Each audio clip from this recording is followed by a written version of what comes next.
All right, so next we're going to get into the Patriots and the Josh Gordon situation. So Josh Gordon, for New England wide receiver, had been playing well for most of the season, but as you know, he had some drug issues with the Cleveland Browns, and that's come back to bite him, and now he's been suspended indefinitely by the NFL.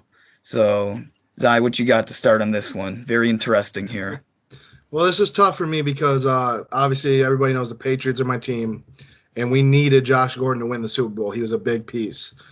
But from the aspect of it as Josh Gordon personally, this is it for him. He can't come back in the league.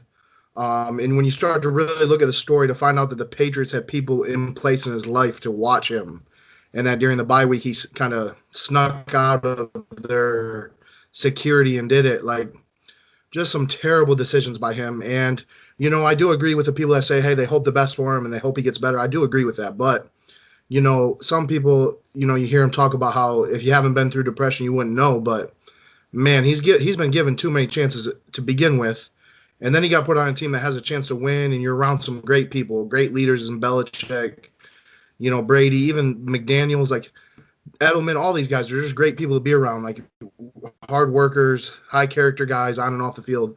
And to make that mistake just shows that, he really only thinks about himself, and, he's got a serious problem. So football should really be on the, like, I mean, he probably shouldn't even think about playing football ever again because at some point his life's going to become a risk. So, for Josh Gordon, the NFL really needs to come down hard and just ban him. Like, it's over. That's not a conversation anymore. He's made too many mistakes. Now, when you look at it as in the Patriots, it's going to be tough. Even today against Buffalo, Brady had 2 picks. They didn't play crisp, but it's cold that time of the year. They won 10 straight years of the division, but I think that you can't count them out because I think when the Patriots have been at their best is when people count them out. And so I think that they're going to get in that locker room, and if somehow they can play at home, I don't think anybody in the AFC can go in and beat them at Foxborough. But if they have to go to Arrowhead AFC Championship, or even if they had to go to San Diego or LA now, that would be tough. So I'm still confident the Patriots are going to make it to the Super Bowl, but it just got a lot harder without Josh Gordon. I would agree with that. And me being a Raider fan, I've been through the Martavis Bryant situation. I mean, it's the same thing with him with the Steelers. He had his drug problems. Then the Raiders sign him, and then they think, oh, they're going to suspend him, so they cut him.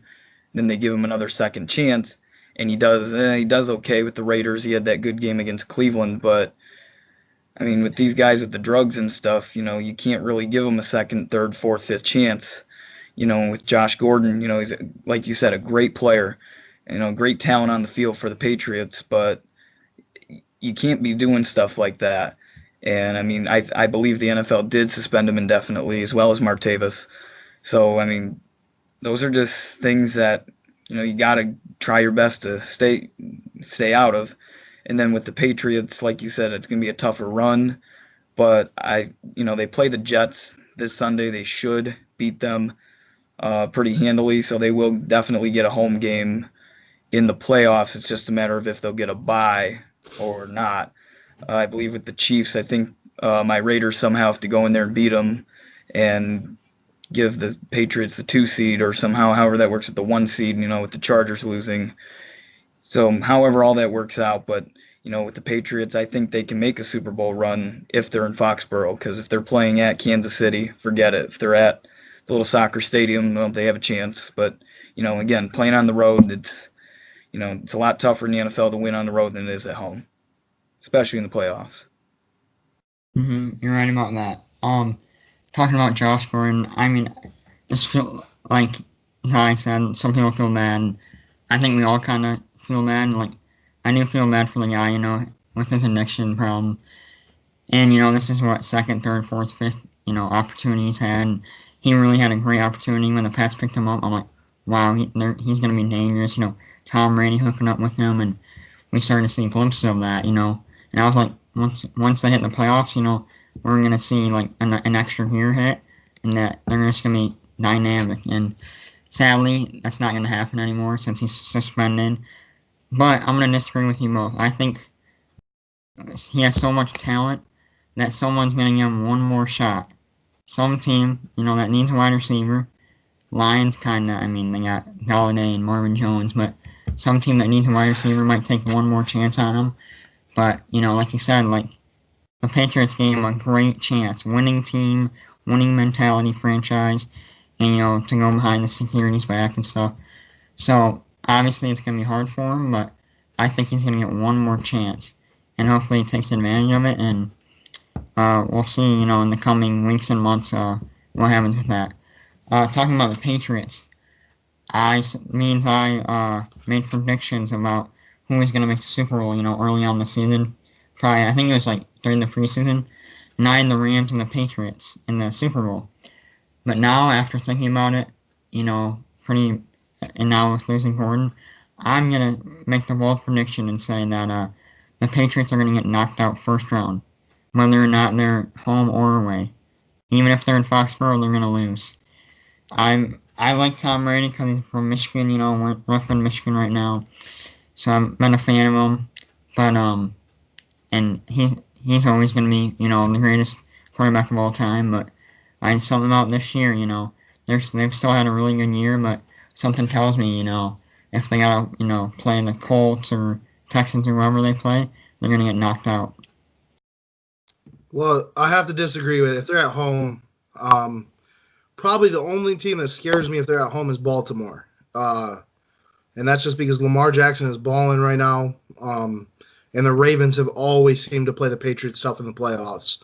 Mm-hmm. I think they're just one of those teams that defense loves to play against Tom Brady in the playoffs. So that's the one team that probably scares me. But like if the Colts have to come to New England, blowout. That'd be a blowout. Really? You think blowout against Andrew Luck? Yeah. Just I would think so too. It would. I wouldn't even be worried if the Steelers had to come to Foxborough. Like, really? I just think in the playoffs, the Patriots take it to another level. Our run game is starting to click, and the defense has played better as of lately. Like, and I mean, you're talking about you get into Foxborough that time of the year. Whew, good luck. But I think I want to go back to the Josh Gordon point you made. If the league allows a chance, somebody will pick him up because people are always going to take chances on talent because Josh Gordon does have a lot of talent. So I don't disagree with you there, but my point is that the league has to ban him. It needs to be a lifetime ban. You're done. You had so many chances. You've made so many mistakes. Because, once it starts happening more than 2 or 3 times, it's starting to make the league look bad. That's true. So at some point they got to say, hey, because you think about it, you look at a job, if you mess up 3 times in a row in the same job, you're getting fired. And you're probably not going to get hired by a company that does the same thing as the company you were at. So the NFL needs to stick it to him and say, hey, you know what? Because I think this is about at least 3 times he's been suspended for this reason. Mm-hmm. So he needs to be banned. And if for whatever reason he was to go play Canadian football for 3-4 years really clean, maybe then he can appeal it and you can look at it. But man, he would have a lot to do for that for that meeting to even be set up, in my opinion. Yeah, I don't even know if the CFL would let him in, would they? Maybe Who not. knows? I mean, they let Johnny in. You know what's crazy? I was watching ESPN the other day, and they said that Josh Gordon had only earned maybe $9 million in his career. That's it. He has so much talent. He could have been earning $50 million, $60 million, but that's like all he's earned, which I think is crazy. Just from his addiction and stuff. That's always tough, and I mean, like you guys said, teams want to win. The goal in the NFL is to win, and some teams, they don't care who you are. They're gonna look at your talent and they're gonna pick you up and they're gonna give you a shot. But with this being, I believe, the 4th or 5th time, you can't do it. I mean, I love Josh Gordon, as a player, but with this happening, you can't give him another shot. I mean, the lifetime ban or the suspension, indefinite suspension, is definitely warranted here. Same for Martavis Bryant. You've had your chances. The Steelers gave you chances. The Raiders gave you a chance. You're done. You can't. It just can't happen. So that'll wrap up the Patriots and Josh Gordon, and next we'll get into the Nick Foles versus Carson Wentz.